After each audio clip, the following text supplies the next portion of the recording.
Le vent de Lagos soufflait fort dans l'arrière-cour poussiéreuse. Les cheveux argentés d'une mère âgée, collés à son visage trempé de larmes, étaient attachés à un arbre comme ceux d'un criminel. Ses poignets étaient enflés et couverts d'ecchymoses, ses lèvres tremblaient à chaque respiration brisée. Devant elle, sa propre belle-fille levait son téléphone pour enregistrer avec un sourire cruel.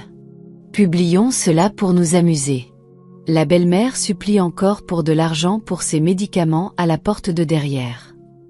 Quinlay, le fils qu'elle a élevé avec chaque haricot tombé de la marmite brûlante, se tenait les bras croisés, la voix aussi tranchante que la corde lui entaillant la peau. « Tu m'embarrasses, mère. » Ces mots ont coupé plus profondément que n'importe quel ne la retenant, car la douleur dans son cœur était bien pire que les blessures sur ses mains. C'était le téléphone qui documentait son humiliation pour le divertissement d'inconnus, et la plus cruelle des ironies. Cette maison luxueuse, ses lumières étincelantes, était bâtie sur sa jeunesse, son sacrifice, son amour. Ne détournez pas le regard. Vous n'avez pas encore vu toute la vérité. Ce soir, un secret sera dévoilé et quelqu'un sera forcé de s'agenouiller devant la mère qui l'appelle un fardeau. Vous regardez African Tales, où même les larmes savent raconter une histoire. Partagez cette vidéo et commentez d'où vous regardez. Lagos, Abuja, Nairobi, Johannesburg, Dakar, New York, Londres. Parce que cette histoire n'est pas seulement celle du Nigeria, ni seulement celle de l'Afrique, mais celle de chaque cœur qui a jamais tout sacrifié pour son enfant. Abonnez-vous maintenant et restez jusqu'à la dernière seconde pour voir si l'amour d'une mère peut briser les chaînes que l'avarice a enroulées autour d'elle. Dans le village ensoleillé et poussiéreux d'Ieru-Akiti, vivait une femme nommée Mama Grace. Elle n'avait pas de collier en or à suspendre à son cou, pas de terres agricoles dont se vanter auprès des voisins. Elle n'avait que deux choses dans cette vie, ses mains calleuses et son fils, Quinlay. Son mari est décédé pendant une saison des pluies intenses, laissant la mère et le fils seuls dans une maison aux murs de boue. À partir de ce jour, Mama Grace est devenue à la fois le père et la mère. Chaque matin, avant que le soleil ne se lève sur les collines lointaines, elle allumait un réchaud à charbon, faisait frire des boules d'akara dans l'huile de palme grésillante et se dépêchait d'aller les vendre devant les portes de l'école. Elle regardait Quinlay courir devant, toujours rapide, comme s'il avait peur de rester derrière ses amis. Elle attendait que son ombre disparaisse derrière les bâtiments des salles de classe avant de retourner à ses mains brûlantes et à son cœur plein d'espoir.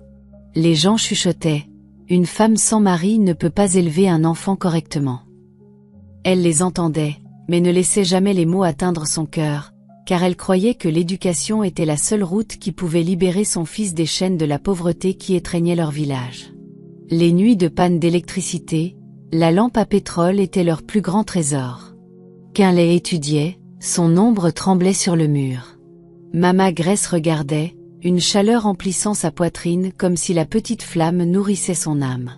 Elle économisait chaque petite pièce dans une vieille boîte en fer, de l'argent pour lorsque son fils aurait besoin de frais de scolarité. Un jour, des larmes lui piquèrent les yeux quand le directeur demanda « Pour les frais de ce mois-ci, pouvez-vous payer plus tard ?» Elle hocha timidement la tête, son foulard soudain plus lourd. Cette nuit-là, elle monta sur le toit pour colmater les fuites afin que la pluie ne tombe pas sur Quinlay pendant son sommeil. Le froid s'infiltra dans ses os, mais la pensée de son avenir la fit continuer comme si l'épuisement n'existait pas. Au marché, il disait souvent « Mama Grace, prends un jour de repos. Le corps a des limites. » Elle souriait seulement. « Ma force peut s'épuiser, mais l'avenir de mon fils ne doit jamais s'assécher. » Quand Quinlay atteignit l'école secondaire, les dépenses augmentèrent. Mama Grace vendit son alliance, le dernier souvenir du mari qu'elle avait perdu, juste pour acheter une paire de nouvelles chaussures, afin que son fils puisse marcher avec assurance à l'école. Et puis une nuit, Quinlay reçut une lettre d'acceptation à l'université de Port Harcourt. Il serra sa mère fort. Elle tremblait tellement qu'elle faillit laisser tomber la lettre. Ses larmes coulaient non pas de tristesse, mais d'un rêve qui touchait enfin le ciel. La nuit où elle lui dit au revoir, elle lui caressa les cheveux. « Mon Quinlay, deviens un homme bien avant de devenir un homme qui réussit. » Quinlay hocha la tête, le cœur gonflé. Mais la vie ne protège pas toujours les promesses que nous faisons. Les années passèrent. Quinlay n'était plus le garçon qui attendait après l'école que sa mère finisse de vendre. Il était devenu un homme en costume, aux chaussures en cuir ciré, qui serrait la main de gens puissants dans la grande ville. Pour lui, la pauvreté d'Ieruakiti n'était plus qu'une vieille chemise abandonnée au fond d'un tiroir. Alors que dans ce même village, Mama Grace s'asseyait toujours près du feu chaque soir, les yeux fixés sur la porte, espérant que son fils reviendrait. Elle n'avait jamais imaginé qu'un jour, les sacrifices même qu'elle avait faits seraient qualifiés de fardeau. La nuit à Lagos, la corde du destin commença à se resserrer, et le cœur de cette mère allait bientôt se briser d'une manière qu'aucune aiguille ne pourrait jamais recoudre. Port Harcourt avait un visage complètement différent du village d'Ieruakiti. Ici, les lumières ne s'éteignaient jamais, et les gens avançaient sans jamais regarder en arrière. Quinlay rejoignit cette rivière d'ambition, oubliant le cœur dur qui l'attendait toujours derrière lui. Un matin, en inspectant un projet d'entreprise, Quinlay rencontra Kem. Elle était pur citadin, rouge à lèvres, robe moulante, les mots tranchants comme une gorgée d'alcool cher. Son sourire attirait l'attention partout où il allait, même du timide garçon de village que Quinlay avait été. Kem n'avait pas besoin d'essayer de briller. Elle parlait d'endroits luxueux, de rêves de vivre parmi l'élite. Quinlay écoutait, le cœur battant comme s'il essayait de s'échapper de sa propre poitrine. Elle jeta un coup d'œil à son costume bon marché, et pourtant dit « Vous avez la présence de quelqu'un de puissant. Cette ville a besoin d'hommes comme vous. » Juste une phrase effaça tous les souvenirs de ses pieds nus de sa vie villageoise. Avant longtemps, ils étaient amoureux, un amour que Quinlay croyait être le destin, tandis que pour Kem, il n'était qu'un pas vers le haut. Quand Quinlay ramena Kem au village, Mama Grace se réveilla avant l'aube, préparant la bouillie de maïs que son fils aimait enfant. Ses mains tremblaient en ajustant son foulard, se disant que la femme que son fils avait choisie devait sûrement être gentille et bonne. Mais au moment où Kem mit les pieds dans la petite maison en terre, elle plissa le nez comme si elle touchait quelque chose de sale. « Tu es un homme adulte, et tu as encore vécu comme ça. » Une question apparemment inoffensive qui déchira la fierté de Quinlay. Il rit forcément, cachant les yeux blessés de sa mère derrière lui. Pendant le repas, Kem picora quelques haricots, puis reposa sa cuillère. Mama Grace essaya d'offrir plus de soupe, mais Kem repoussa le bol, souriant froidement. « Je ne suis pas habituée à la nourriture paysanne. » Mama Grace resta silencieuse. Mais dans ses yeux, il y avait une question tremblante. Est-ce que mon fils considère encore cet endroit comme chez lui? Après un petit mariage au bureau de l'Union, Kem parla clairement. « Quinlay, nous devons partir. Je ne veux pas que quiconque sache que mon mari vient de la pauvreté. » Quinlay eut l'impression qu'on lui arrachait le cœur. Pourtant, sa fin de statue était plus forte. Il se tourna vers sa mère. « Maman, je veux construire un avenir à Lagos. Bénis-moi simplement. » Mama Grace sourit doucement, cachant la douleur froide qui se répandait dans sa poitrine. « Pars, mon fils. Je serai toujours juste derrière toi. » Ils partirent. Aucune promesse de revenir bientôt. Aucune étreinte assez serrée pour retenir les années d'absence. Elle se tenait sur le pas de la porte, regardant la voiture s'éloigner dans un nuage de poussière. Ses mains, crevassées par une vie de travail, se levèrent pour un dernier au revoir. Lagos ouvrit un nouveau monde. Un monde où Quinlay ne voulait pas mentionner sa mère. Il apprit à parler comme les citadins, à marcher comme quelqu'un qui a du pouvoir. Son passé pauvre, il l'enterra profondément, comme une honte indicible. Kem devint de plus en plus dégoûtée par l'existence d'une belle-mère pauvre. Chaque fois que Mama appelait pour prendre de leurs nouvelles, elle fronçait les sourcils. « Pourquoi ta mère ne peut-elle pas se débrouiller seule? Ne la laisse pas perturber notre vie. » Quinlay tenait le téléphone, hésitant, mais à chaque fois, il répondait quand même. « Maman, s'il te plaît, n'appelle pas trop souvent. Je suis très occupée. » À l'intérieur de la maison silencieuse d'Ieruakiti, Mama Grace collait son oreille au vieux téléphone, espérant entendre la voix de son fils un peu plus longtemps. Mais les appels se terminaient plus vite que la brise nocturne. Elle leva les yeux au ciel et chuchota. Mon fils vit bien. Cela devrait me suffire. Mais au fond de ses yeux, la douleur s'ouvrait comme une blessure qu'aucun fil ne pouvait suturer. Quinlay ne réalisait pas que chaque pas qu'il faisait en avant dans la ville repoussait sa mère plus loin derrière lui.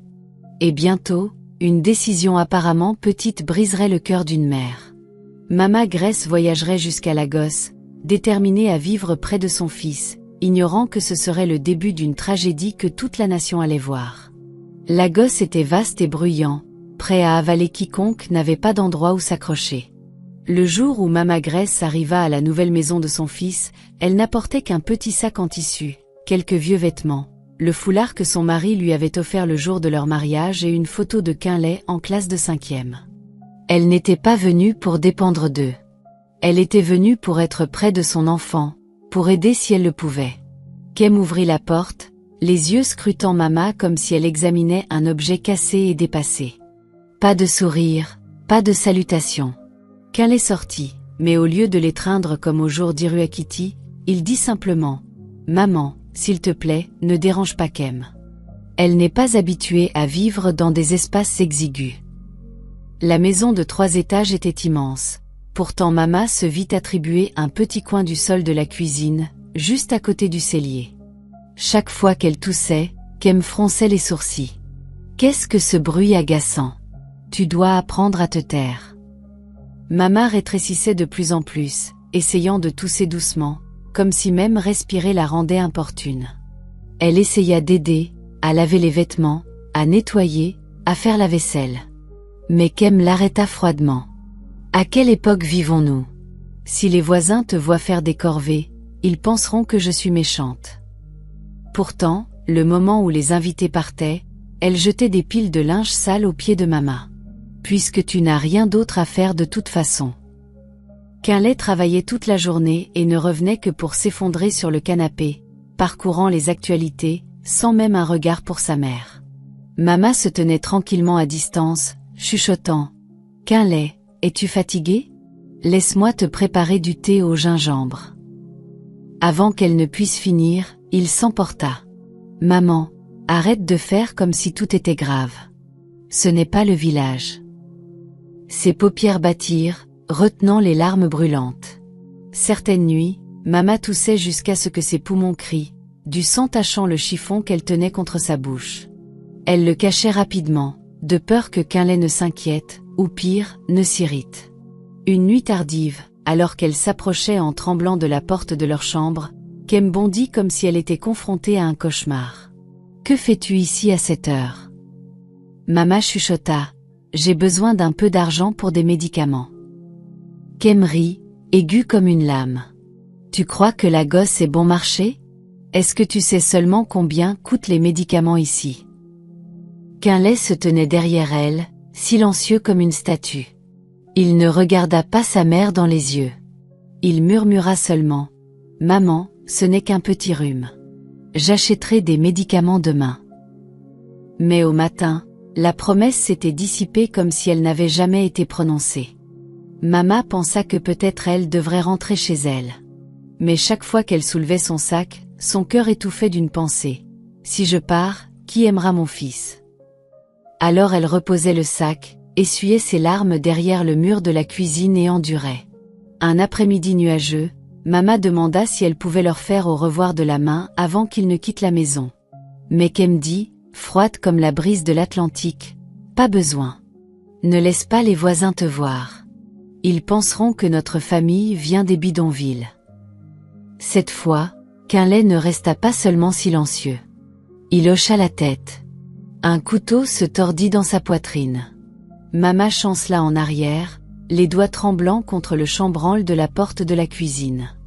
Elle les regarda disparaître sous les luxueux lampadaires. Une seule larme tomba sur le sol carrelé graisseux. La nuit tomba. Le tonnerre de Lagos gronda dans le ciel. Les éclairs déchirèrent les ténèbres comme s'ils criaient au nom des mères que le monde oublie. Mama se blottit sous l'ampoule faible, la toux lui coupant le souffle. Mais au lieu d'appeler son fils, elle posa sa main sur sa poitrine et chuchota. « Tant que Quinlay est heureux, je peux supporter cette douleur. » Au loin, Les tambours d'Euroba résonnaient d'une célébration. Mais dans le cœur de Mama Grace, il n'y avait que le son creux d'une mère effacée de la vie qu'elle avait créée. Personne ne savait que cette nuit d'orage n'était que le premier avertissement du plus grand désastre qui allait bientôt frapper cette maison. Le soleil de midi à Lagos inondait l'arrière-cour comme s'il voulait tout brûler vif. Mama Grace était assise contre le mur froid, les mains tremblantes alors qu'elle tenait la bouteille vide de médicaments, sèche depuis des jours. Elle déglutit péniblement pour apaiser le feu dans sa gorge. Mais la toux déchirait ses poumons comme pour les mettre en pièces. Elle devait parler. Elle devait demander. Même si la supplication d'une mère épuise souvent l'enfant qui devrait l'aimer le plus. Mama se leva, chancelante mais déterminée. Elle frappa à la porte du salon où Quinlay et Kem regardaient un reality show bruyant. Personne ne se retourna. Elle rassembla son courage. Quinlay, pardonne-moi de te déranger. J'ai juste besoin d'un peu d'argent pour des médicaments. Les mots n'avaient même pas encore touché le sol ciré quand Kémy éclata de rire. Si désespéré pour des médicaments, hein? Ou est-ce que tu fais juste semblant pour obtenir de l'argent de nous? Quinlay regarda sa mère. Un petit moment fragile, assez long pour que Mama espère. Assez long pour qu'il écrase cet espoir. Maman, tu dois apprendre à te débrouiller seule. Nous ne sommes pas une machine à imprimer de l'argent. Mama baissa la tête, cachant les larmes qui se formaient dans ses yeux. Elle joignit les mains comme si elle suppliait non pas pour de l'argent, mais pour l'amour qui lui appartenait autrefois. Mais Kem se leva, son expression déformée par le dégoût. Je te préviens, arrête de nous déranger. La vie de luxe n'est pas pour les gens qui ne connaissent pas leur place. Mama recula de 2 pas chancelants. Sa poitrine se serra comme un nœud cruellement tiré.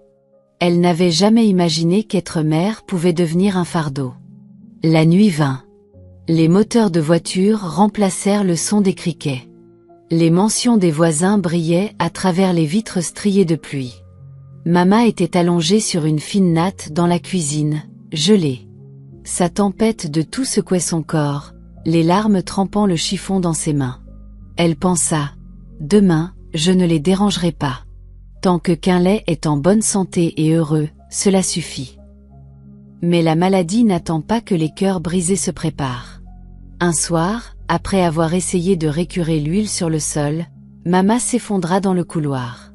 Kem cria, non pas de peur. Quinlay, ta mère fait encore semblant. Quinlay se précipita, mais l'agacement brillait plus que l'inquiétude dans ses yeux. Il secoua son épaule. Maman, peux-tu arrêter de créer des problèmes? Mama haleta. Je suis désolée. J'ai juste besoin d'un comprimé. Kem sortit son téléphone, non pas pour appeler à l'aide, mais pour enregistrer. Combien de fois est-ce qu'elle m'en dit pour des médicaments maintenant?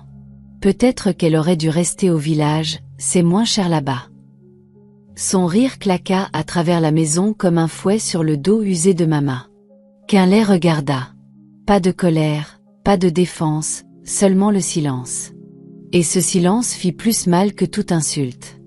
Mama essaya de se relever, mais son poignet glissa. Elle heurta durement le sol froid. La douleur dans sa colonne vertébrale ne pouvait se comparer à l'agonie d'être traitée comme une étrangère par son propre sang. Kem se pencha, la voix aiguë et glaçante. À partir de maintenant, chaque plainte que tu feras, je m'assurerai que le monde entier la voit. Mama regarda le haut plafond, les lumières dorées se reflétant dans ses yeux fatigués. Elle se demanda. N'avait-elle pas autrefois appris à son fils que l'amour était une chose dont on pouvait être fier? Pourquoi aimer sa mère était-il maintenant une honte?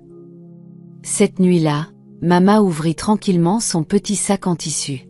Elle sortit le vieux foulard, puis la photo du jeune Quinlay souriant à côté d'un panier d'accara.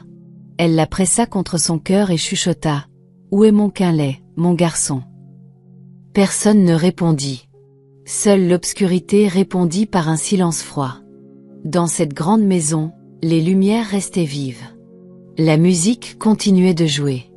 La vie continuait, mais l'amour d'une mère était lentement étranglé par la fierté de l'enfant qu'elle avait élevé avec des sacrifices que personne n'avait jamais vus. Et Mama Grace ne savait pas que ce qu'ils appelaient maintenant un problème était autrefois la raison pour laquelle elle vivait dans le cœur de son fils. Quand l'amour est étiqueté comme un fardeau, la tragédie ne fait que commencer. Ce matin-là, le soleil de Lagos brûlait comme s'il voulait mettre le feu à toute la ville. Mais pour Mama Grace, la chaleur ne pouvait pas réchauffer le froid dans ses mains. Elle se tenait pressée contre le mur, entendant les rires du salon, chaque ricanement ressemblant à une pierre coincée dans sa gorge.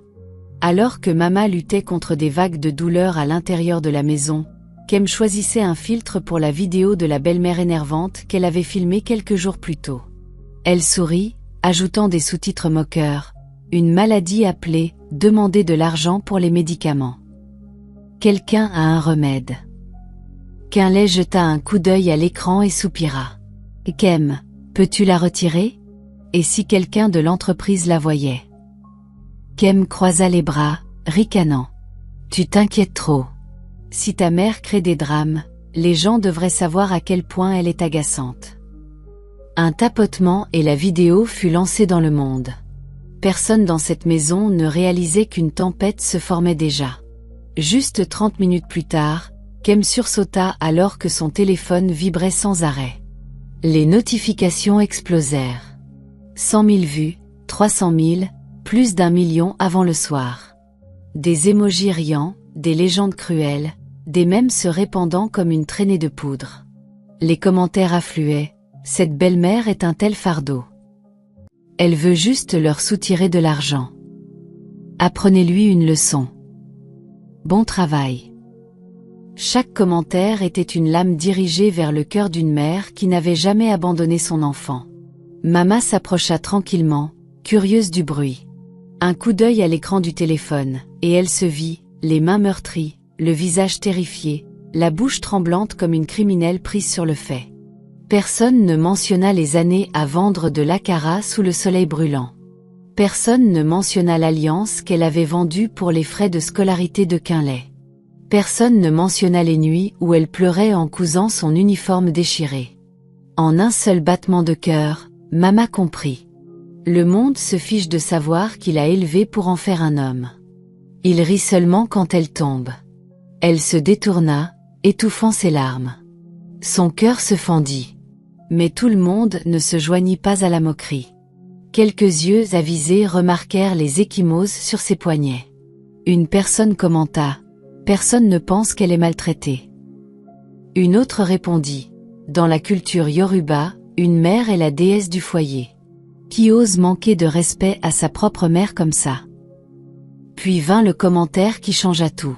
« Je connais cette femme. Elle a vendu son alliance pour que le même fils puisse aller à l'école. » Ce commentaire fut épinglé.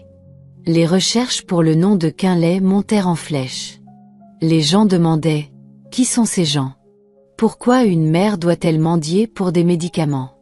Où est le mari dans tout ça ?» L'amusement se transformait en une enquête complète. En fin d'après-midi, le téléphone de Quinlay sonna. Son patron. C'est Quinlay ? La femme dans ce clip viral. Est-ce votre mère ? La voix de Quinlay vacilla. Je peux expliquer. Pas besoin. Nous vous suspendons pour l'instant. Notre entreprise ne tolère pas la maltraitance des personnes âgées. La ligne fut coupée. Quinlay resta figé. Kem pâlit.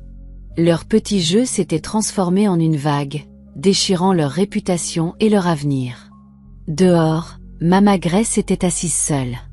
Le coucher de soleil tombait du ciel comme des larmes de Dieu. Elle posa une main sur sa poitrine. La douleur n'était plus une maladie. C'était d'être rejetée par le fils pour lequel elle avait sacrifié sa vie. Le portail claqua. Quinlay sortit, le visage plus sombre qu'une nuit sans lune. Il regarda sa mère, non pas avec amour, mais avec la peur de perdre son image. « Maman, tu m'as fait tout perdre. » Mama leva les yeux vers lui. Sans colère, juste une seule question coincée dans son âme brisée. « Quinlay, quel mal ai-je fait ? Sauf t'aimer de toute ma vie. » Quinlay se détourna. Mama força un sourire, le genre que seules les mères savent faire après que leur cœur a été écrasé au-delà de toute réparation. Les médias sociaux faisaient rage. La vidéo continuait de monter.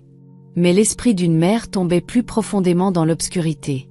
Et quelque part dans cette obscurité, quelque chose bouillonnait, prêt à éclater. Comme le silence étouffant avant qu'un orage ne déchire le ciel.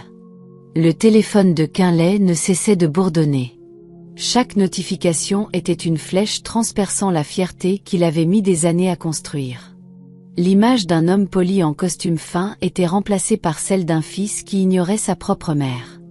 Les accusations inondaient l'écran. Un manager qui ne peut pas respecter ses propres parents. À quoi sert la richesse si ton cœur est pourri? Mon Dieu, c'est la femme qui t'a mis au monde. Puis vint un autre message de son entreprise. Si Quinlay ne clarifiait pas la situation, il serait définitivement licencié.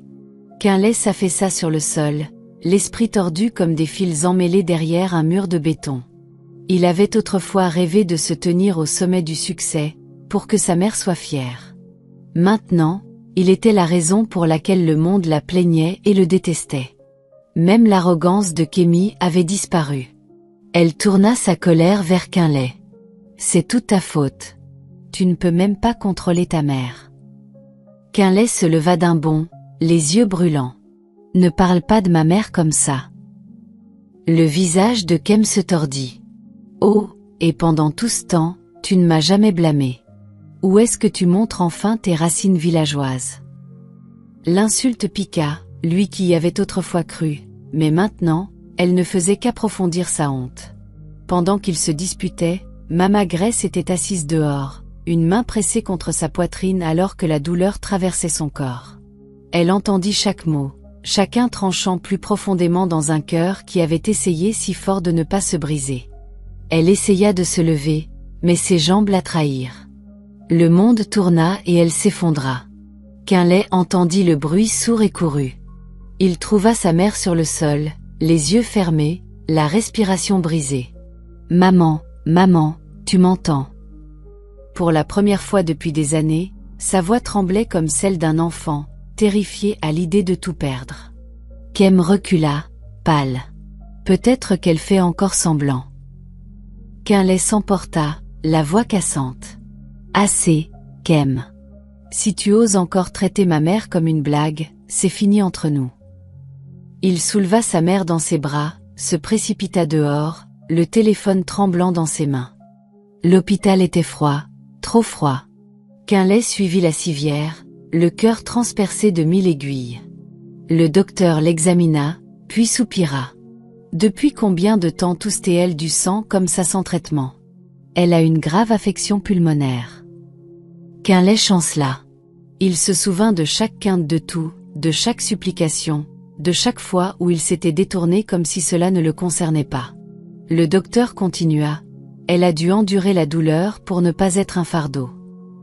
Quinlay se prit la tête. Aucune insulte d'internet ne fit plus mal que ces mots. La nuit s'étira sur l'hôpital de Lagos. Quinlay était assis près de son lit, tenant les mêmes mains qu'il avait tenues dès son premier souffle. Mama ouvrit les yeux faiblement. « Quinlay, ne pleure pas. Je suis toujours là. » Il se brisa, sanglotant comme un enfant qui réalise ce que la perte signifie. « Maman, je suis désolé. J'avais tort. Complètement tort. » Mama sourit, faible mais chaleureux. « Non, tu es toujours ma fierté. Souviens-toi d'une chose. Un enfant peut s'élever aussi haut que les montagnes. Mais s'il oublie la terre sur laquelle sa mère se tient, il tombera et ne se relèvera jamais. » Les larmes coulèrent des yeux de Quinlay, lourdes comme des pierres.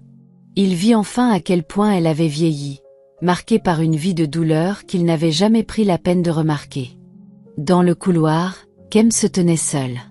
Son téléphone s'alluma, un message de son avocat. « Si vous voulez éviter des poursuites pénales pour maltraitance de personnes âgées, partez immédiatement. » Elle regarda dans la chambre où Quinlay s'accrochait à la main de sa mère. Son visage était brisé, mais farouchement déterminé d'une manière qu'elle n'avait jamais vue. Kem tourna les talons et s'éloigna. Ses talons claquèrent comme une sentence finale. Elle choisit d'abandonner cette famille.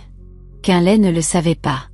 Ou peut-être que cela lui était simplement égal maintenant, parce que tout ce dont il avait besoin était juste devant lui. La mère qu'il avait troquée contre sa conscience pour impressionner le monde. Maintenant, les projecteurs étaient tombés. Sa réputation était brisée. Les amis avaient disparu. La carrière ruinée. Tout ce qui restait à Quinlay était la seule chose qu'il avait presque perdue à jamais.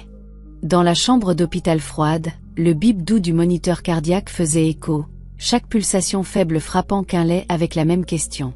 Est-il encore temps de l'aimer comme il se doit? Il était assis là, les yeux gonflés, les mains agrippant celles de sa mère comme si lâcher prise signifiait qu'elle glisserait dans une obscurité qu'il n'atteindrait jamais. Le succès, le statut, les nuits scintillantes, tout s'était brisé comme du verre bon marché. Une seule chose l'effrayait maintenant, perdre sa mère. Le docteur entra avec une pile de papier, la voix lourde. Elle a besoin d'un traitement urgent. Les coûts seront substantiels. Êtes-vous prêt? Quinlay répondit sans une hésitation. Vendez tout. La voiture, ma montre, même le lit sur lequel je dors. Sauvez juste ma mère. Le docteur hocha la tête et s'éloigna. Quinlay s'effondra dans la chaise, réalisant pour la première fois que le vrai coup était sa propre conscience. Cette nuit-là, Quinlay repassa la vidéo. Chaque seconde le déchirait. Il regarda sa mère s'effondrer sous une vague de rire et de moquerie. Il se vit en arrière-plan, silencieux, un silence plus tranchant que toute insulte. Il chuchota, la voix brisée. « Maman, je suis devenu un homme dont tu ne pouvais pas être fière. » Les larmes coulèrent. Mais les larmes ne réparent pas les dégâts. Seules les actions le peuvent. Le lendemain matin, Quinlay se rendit chez un avocat. Il avoua tout et déposa plainte contre Kem pour maltraitance et humiliation. « Je dois faire face à la loi. Mais d'abord, je dois faire face à ma mère. » L'avocat l'étudia, puis parla. Une personne qui assume ses erreurs a encore une chance de se relever. Quinlay partit, encore lourd, mais une étincelle d'espoir vacillait en lui. De retour à l'hôpital, Mama Grace était allongée, propre et chaude, les cheveux soigneusement coiffés. Une infirmière senior aux yeux bienveillants chuchota. « Ne la quittez plus. Elle n'a besoin que de vous. » Quinlay serra la main de sa mère plus fort. « Maman, si tu te réveilles, je promets de te ramener à la maison. Une vraie maison, pas un endroit où tu te caches comme une ombre. » Maman n'ouvrit pas les yeux, mais ses cils tremblèrent comme si son cœur répondait. La nouvelle de la fuite de Kem se répandit. Les journalistes remplirent les gros titres. La femme qui avait moqué une mère était devenue un symbole de cruauté. La mère autrefois moquée était maintenant protégée par le public. De nouveaux commentaires affluèrent. Nous devons l'aider. Que cette mère ne souffre plus. Quinlay, tu as encore une chance.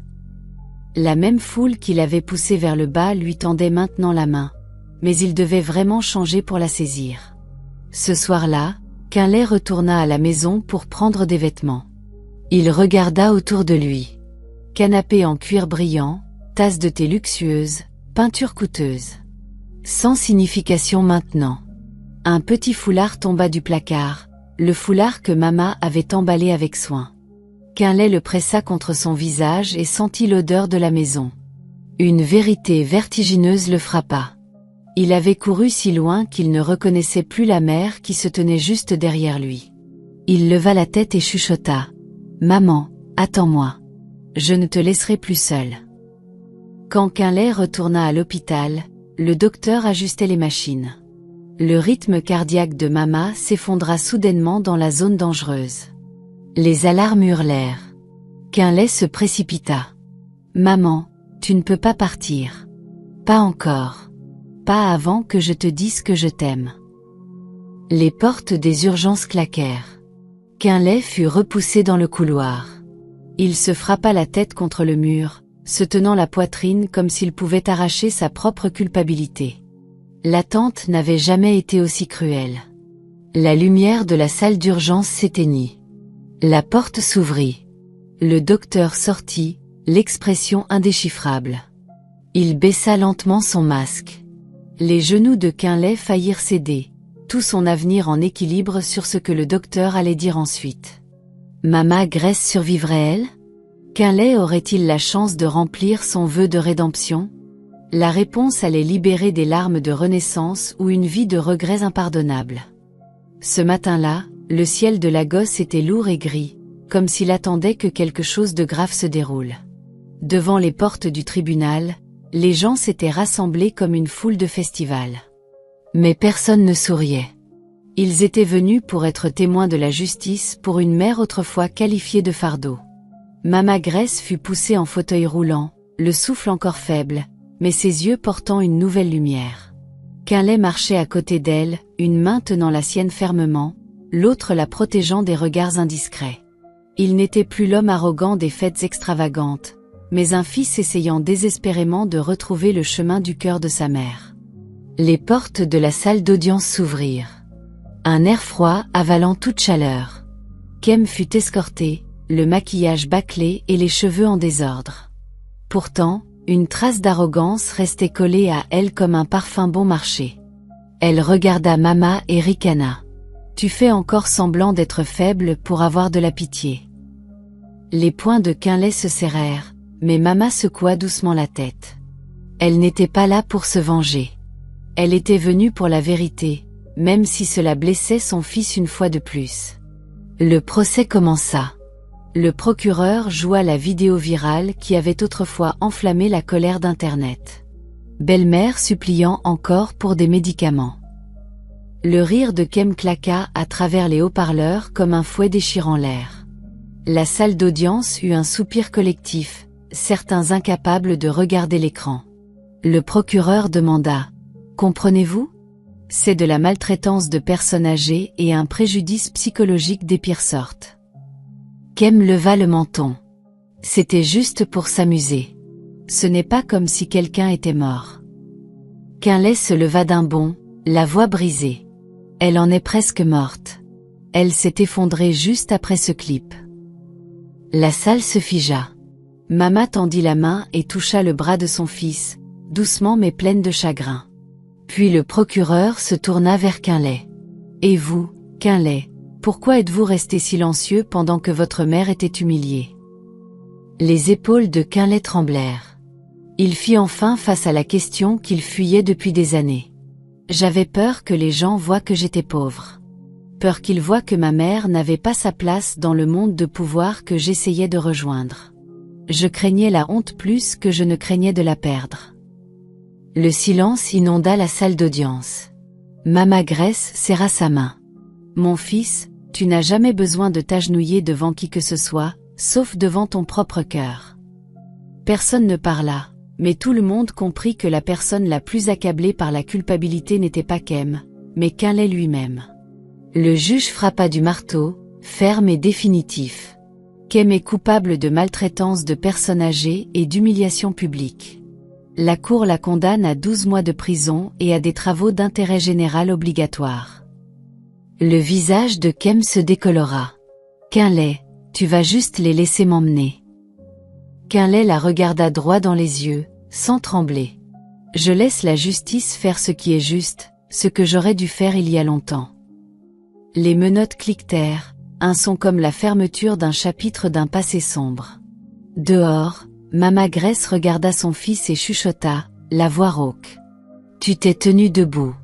Je suis fière de toi. » Quinlay tomba à genoux devant son fauteuil roulant, les larmes éclaboussant ses mains. « Je jure qu'à partir d'aujourd'hui, je te protégerai avec tout ce que j'ai. » Soudain, la lumière du soleil perça les nuages, déversant de la chaleur sur la mère et le fils, comme si l'univers lui-même déclarait « Certains procès ne visent pas seulement à punir les coupables. Ils existent pour donner à un cœur une seconde chance de rentrer à la maison. » Les gens continuent de lever les yeux vers le ciel large et infini, poursuivant les lumières vives et les applaudissements bruyants, oubliant que peu importe la hauteur à laquelle un arbre grandit, son premier souffle commence dans le sol où quelqu'un s'est autrefois penché et a planté une graine avec des mains calleuses. Les parents, ils sont la terre, les racines sous chaque rêve que nous poursuivons aujourd'hui. Ils ont reculé pour que nous puissions avancer. Ils ont enduré l'obscurité pour que nous puissions marcher fièrement dans la lumière. Ne laissez pas la renommée aveugler votre cœur. Ne laissez pas l'argent vous faire oublier ceux qui ont échangé toute leur vie juste pour vous voir sourire. Parce qu'un arbre qui oublie son sol se flétrira. Une personne qui oublie ses parents sera vide. Même debout au sommet du succès, elle ne verra que la solitude. Si vous pouvez encore appeler maman, appelez-la aujourd'hui. Si quelqu'un attend encore à la porte pour vous, rentrez à la maison pendant qu'il est encore temps. Aimez-les avant que le temps ne ferme la porte sans avertissement. Et souvenez-vous, quand nous baissons la tête devant nos parents, c'est à ce moment-là que nous nous tenons le plus grand. D'où regardez-vous cette histoire? Commentez votre pays ou votre ville ci-dessous. Lagos, Abuja, Accra, Essalam, Johannesburg, Paris, Toronto, New York. Dites-nous où votre cœur se connecte à cette histoire. Partagez cette vidéo pour que plus de gens se souviennent de leurs racines et pour qu'un enfant quelque part puisse dire « Maman, je t'aime » avant qu'il ne soit trop tard. Abonnez-vous et activez les notifications pour ne pas manquer le prochain épisode d'African Tales, des histoires qui nous rappellent que l'amour d'un parent est le plus grand miracle au monde. Merci d'avoir écouté, d'avoir pleuré, d'avoir ressenti cela avec nous. Nous chérissons chaque seconde que vous passez ici, car cette histoire ne nous appartient pas seulement. Elle vous appartient, à vous et à celle qui vous a mis au monde.